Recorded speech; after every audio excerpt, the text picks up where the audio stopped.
The horse is history's hero. He's 6 years old, and we are the breeder of that horse. The rider was getting on and he spooked, and the rider felt, and yeah, he was scared of the step. And then you have nothing. It's like having the brick wall over there with a big V8 engine in it. So we want to try to teach him the meaning of the aids, forward, back, left and right. And then I just try to feel in his body where the sensitive bits are. And then if he thinks that he is doing it, of course he's feeling confident about it. So we make sure we can kick him in the ass by accident and he's relaxed. Last week we trained a lot with history. He did it good. Imagine you're skipping at school. Someone has to jump the rope in between and you swing this bit. And try to encourage him to lean out towards the bag. So you walk a little bit backwards, have a connection between the two. We want to make him intelligent enough so that you don't have the issues like the one you have now about getting on. So I just go through the pattern. I show you first. Okay. Oh, sorry for keeping you up. Yeah.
So you just go through the first groundwork patterns and then I see how she is in the body. He is. Oh, he, yes. He has such a pretty face, it's difficult sometimes to... Yeah, so then the walking. But the nice thing is now he comes in, he's more relaxed. Good. And then faster. Good. And now slower. Good. Good. Yeah, get him to check the distance. Yeah, and more, further back. Yeah, and that you don't put him back, okay, but that you just tell him where not to be. No, stop. Make him go further back to the end of the rope. Stop, stop. So not telling him, that's telling him where to be. Okay. You have to tell him where not to be. So it's making energy in this space in front of you just by swinging the rope a little. Yeah, the bit that joins to his head, and don't move your feet. Yeah, and then imagine you're skipping at school. Someone has to jump the rope in between, and you swing this bit. Only this? Yeah. Yeah. And then relax. And then I show you how to do it with less effort. Okay. So when you're thinking about the horse being here, that he should be out of that space, you only have to put energy here and focus here. Okay. So not that we push him back, but just that he has the focus here, that he shouldn't be there, and then... On his face. Yeah. So one time softly, like this, so that he's not annoyed by it, but it's just really soft, clear. This is where he shouldn't be when he's there. We rest again, and then walk. Good, and then faster. And faster. Good, and now slower. And stop. Yeah, and wait. And then take a little bit longer time before you correct him. Okay. Give him the opportunity to do the right thing. Yeah. And the reason we do this is to start by letting him know that he has to take responsibility and think about himself. Walk a little bit faster. And now slower. Good. Yeah. And forward again. Yeah. And just walk normal. You don't have to walk like you're on the moon. Okay. And slower again. And stop. And now correct him. Yeah, and face him. Yeah, and relax. Oh, good. Good. Goed zo. And that it's important then that you're front on when you're telling him about the distance. When he does the right thing, then you can be side on. Okay. So what was interesting about when we started today was that the horse was much more relaxed. He automatically came into the environment with much more control over his body. And then it might seem weird that we are having a horse with a specific problem of getting on and being nervous about getting on, being mounted, that we spend a bit of time with the walking and sort of teaching him leading, so to speak. But what's important with that process is that he's really learning to take responsibility for his body and his positioning and having good awareness of his space, and that he feels like he's in control of himself. So that from the beginning we're not taking him and leading him and he's feeling like he's being controlled, but he starts the process with feeling like he's in control of himself. And through that process also too, the rider is thinking more about not controlling the horse, but trying to give information to the horse about where he shouldn't be, so the horse gets smarter about where he should be. And so through that process, if the rider automatically is doing something for the horse, controlling him, moving him, telling him where to be, in that very moment, the responsibility that the horse should take, or the horse should feel comfortable about taking and being in control of himself, is immediately taken away. So when you start in the beginning by controlling them, you are basically saying, don't be in control of yourself. Don't take responsibility for standing still, thinking about doing the right thing, thinking about looking for the rest. I'm going to control you so you don't have to think at all. And secondly, when you don't start to like where you're being controlled and where you're being put, you will naturally start to argue and try to get away from that position. So from the start, that was really important, that we get this mindset both in the rider, so that technically she's responding in the right way and guiding the horse in the right way for him to become more intelligent. Therefore, he feels more confident about the situation. And then when we start to go into the actual process of getting on, you already have a basis and a framework in which you're working in to become more successful. So you take the rope about the length of his neck, good. And then rub him first where your leg goes. Yeah. And now start to move him, that you have the connection between the front and the back. Very good. Good. Good. And relax again. Same on the other side. This is also good. Yeah. Big moonwalk steps again. Good. Good. Good. And relax again. Good. And then a little bit moving the front end. So you ask the front legs to go away from you. Good. And he has to step behind and across. Not in front. Yeah. There's better. And slow down. Good. And now quicker again. A little bit longer on the rope. Quicker. Quicker. More energy. Yeah. So you give him the feeling that you want him to be out of your space. Yeah. Good. And now slower again. And then let his head start to follow his feet. Yeah. Continue. Yeah. Get the flow of the feet. Just keep going. Yeah. Good. In that direction till you feel it starts to get smooth and he gets a little bit of a flow. Good. Yeah. And then relax on the rein in between. So you're not giving him something to lean on. Okay. So as soon as you see the foot start to go in the direction you want, then relax on the rein. Last week we trained a lot with history. He did it good. I trained all the steps and yeah, it feels good. I see him relaxed after when I'm doing the step.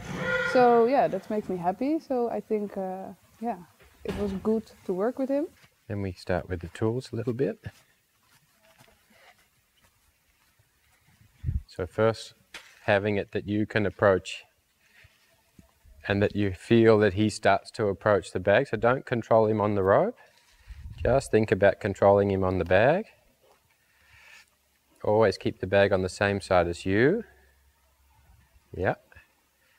Good. And then the approach, and try to encourage him to lean out towards the bag. So you walk a little bit backwards, have a connection between the two. Yeah, and then he goes, brings the focus towards the bag, you walk backwards. Good, there, take it away. Good, and then again approach.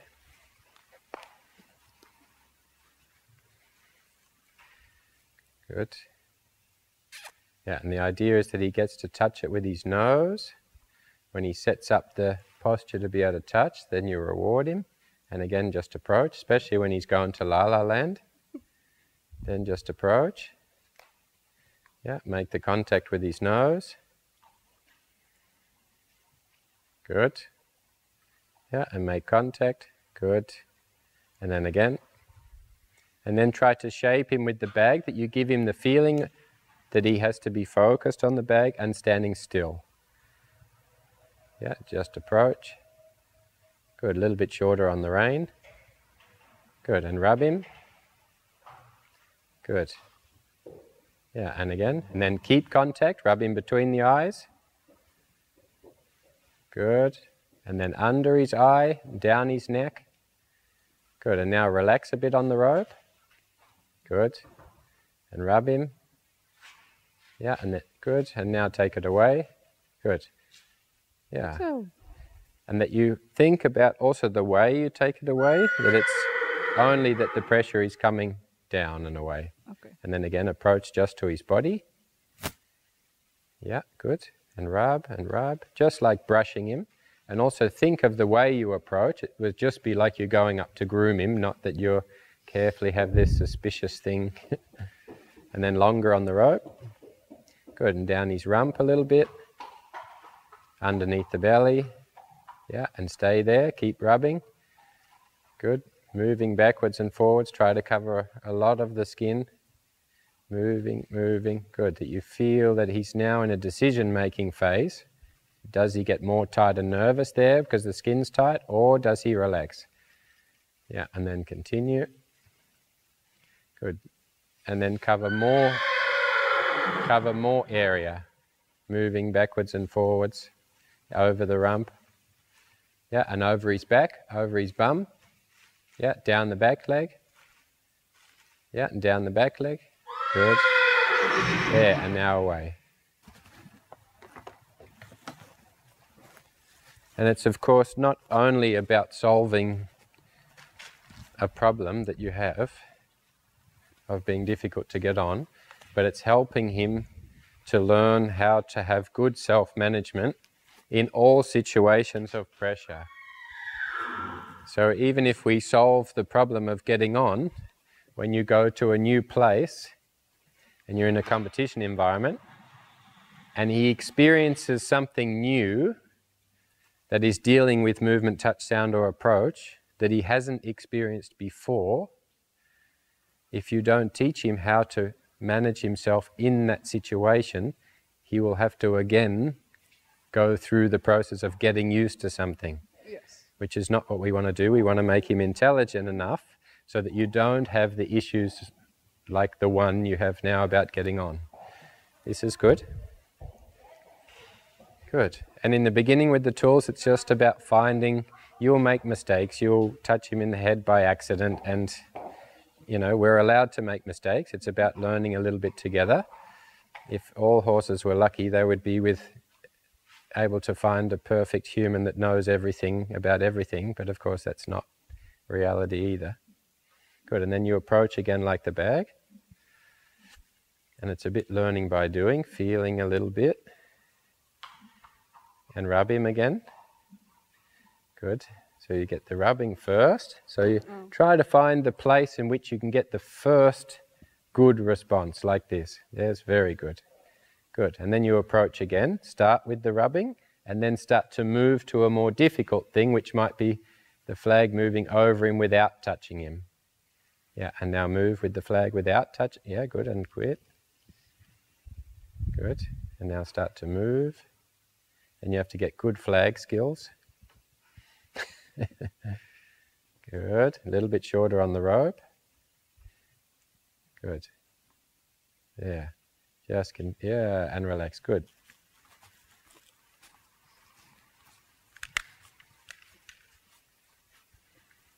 Good. And then just to the side of him, and then with the noise.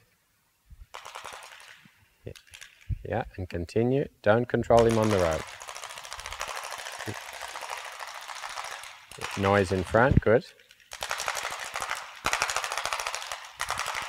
Good, and relax. Good. As soon as he finds that first bit of stability, good. And then again. Good. Yeah, exactly. That was good. And then one more time this side.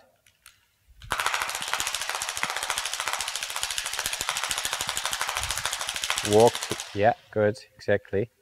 So what was also interesting today was when we started on the tools, when we're thinking about teaching the horses how to control their own physical state in the presence of movement, touch, sound and approach. These are all things that the horse will experience when you get on the first time, when you're presenting your own body.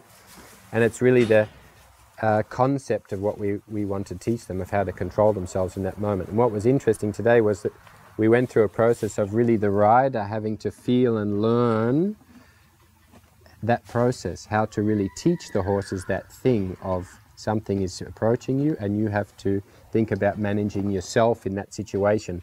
What's really good about that process is the rider really starts to learn how to feel their way through something and how to get the horse to find or navigate its way through some difficult moments into finding that position of rest, into finding more of the right answers. And when the rider goes through that process with the tools, doesn't matter if it's the bag stick, they're dealing with touch, or it's movement where they're dealing with the flag, or noise when they're dealing with the clapper, the rider also starts to feel a framework or a pattern of really letting the horse search and find those positions of comfort and the positions of success, which they will need, of course, in the actual process of getting on or whatever the difficulty might be.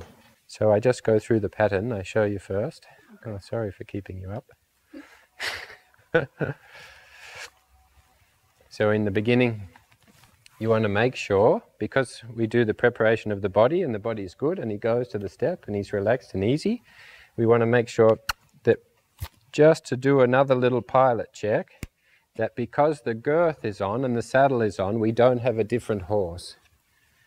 So it's not that he thinks, oh, I'm a perfect easy groundwork horse and I'm very much in control of my body and I'm relaxed and easy. And when you put the saddle on, he has this little switch that says, oh, now I'm a riding horse and I behave differently. So we want to make sure that you have the same here, soft control. He's good from the leg. And that all through the body, there's nothing from the girth or the saddle that's going to create a different feeling. Then we do the same here. So we check that he's knowing not another little switch going off, that he says, oh, now I've got the saddle on, maybe they're really going to get on me. But this is already good. Let him feel nice about it. A little bit there. Tapping. Now I relax again. And then I put also my helmet on. So safety first. So then again from this position. So now it's seeing if all your good training is going to pay off. And we on with the stirrup. And then on. And then the same as before. Rubbing. Making sure we can be above him. You can see his right eye, left eye. All the work you did with the bag stick seems to be doing good. And we can go down again. And that when we go off, he's also quiet. And then it's important that we acknowledge that and reward him by going away. So he starts to think about being successful. Oh, I can present myself to the block. And I can go up. So again, you also are breaking it down by not putting the bridle on yet. Okay. So he takes it all in little pieces, that he doesn't have an association of saddle, bridle, riding. Good. So the self-parking is very good. Stirrup up. What's important when you go up like this is that you have stability here, of course, but you're young and very balanced, so it's no problem. Okay. But that also from this position, that you're not getting in and then being light and careful, because when you're light and sensitive, it makes him light and a bit suspicious. So you have to be treating him like he's an old horse from the, like a menage pony. Yes. And that you're able to then have the getting in, all the parts of the getting on, before he thinks about moving.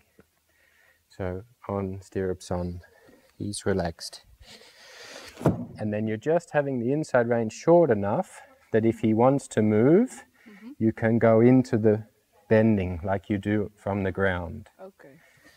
So you go, try it from the side first. Don't be nervous. No. You've done all the work now. Now it's just to enjoy Without a bridle? without a bridle. Okay. Yeah, I'm sure there's a bit of cowgirl in there somewhere. Maybe. So backhand. Very good. Very good. Yeah. Good. And then you, yeah, one more step. Good. And then you go on the side. So foot up and just putting it up like you've gotten on and off 20 times already. Good. Good. Yes? Yeah. Good. And then you, oh, only on the, now you've skipped about 20 steps. So luckily your groundwork was good, because if he was still wild, you were already out of control. Good. And then rub him on the stomach. Yeah, that you can lay on him, over him, and rub him again. That he has the feeling that he finds the rest. Good. And then go down again. Yeah. And then relax on the rope, rub him on the neck. Good boy. Good. And then we can put the bridle on. Okay. And then we do check the legs are working in the bridle. And then we go on. And then it looks as if you have accomplished the goal. Almost there. And then the same process. You go on the side. First that he draws in. He's also relaxed so that nothing's changed just because we put the bridle on. Yes. He's not thinking about being a racehorse because he has now the bit in the mouth.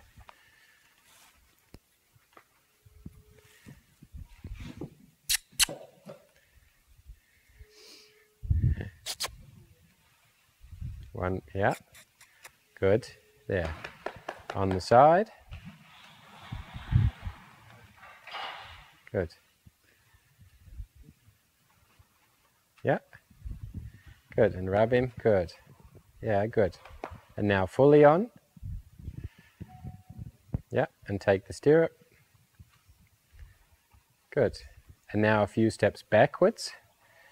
So then the same thing. You're holding the right and asking him to go a few steps back. As soon as he steps back, think about taking the head up. Up with the head. No legs on. Up with the head. And relax. And relax. Good. Rub him on the neck. Good boy.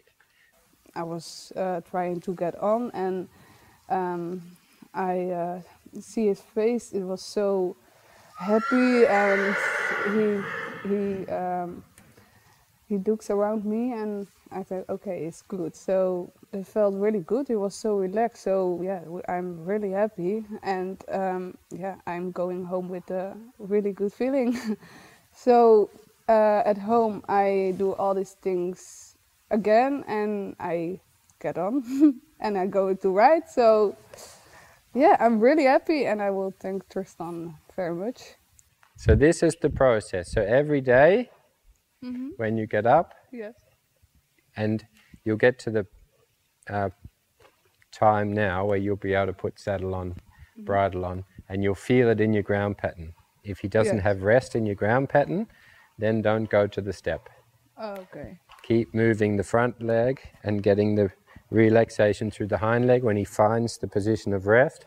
Then always to the step, never carrying the step and following him. And that he parks himself in, and you check. You can get on the side, he can see your right eye, left eye, relax. Maybe go down again always the first time in the beginning. And then maybe at some point, when you get on, he starts to go backwards himself. Then it's time to get on, turn your hind leg and go somewhere. And then in the end, he becomes an expert, just like he is now with the parking. And then you never have a problem. No. Very good. Perfect. You get a gold star. So guys, thank you very much for watching all the episodes in this first series. I hope that you have gained some knowledge and some inspiration for working with your horses. And remember, it's all about self-knowledge, self-improvement, better understanding yourself to better understand your horse. See you next time.